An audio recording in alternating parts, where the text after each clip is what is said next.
अपकाशिनी तया नस्तन्वा शन्तमया गिरिशन्ताभिचाकसीः जामिखुं गिरिशन्तहस्ते बिभर्षस्तवे शिवाङ्गिरित्रिताङ्कुरु माहि गुंषीः उरुघं जगत शिवेन वचसा त्वा गिरिसाक्षा वदामसि यथा नः सर्वमि जगदयश्मगुं सुमना असत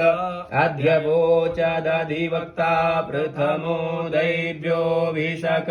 अहिंस सर्वाञ्च भयश्च सर्वाश्च जातु धान्यो धराचीः परासुव असौ यस्ताम्रो अरुण उत बभ्रुः सुमङ्गलः ये चैनगुं रुद्रा अभितो दिक्षु श्रिताः सहस्रशो वैखागुं हेड ईमहि हसो यो वसर्पति नीलग्रीवो विलोहितः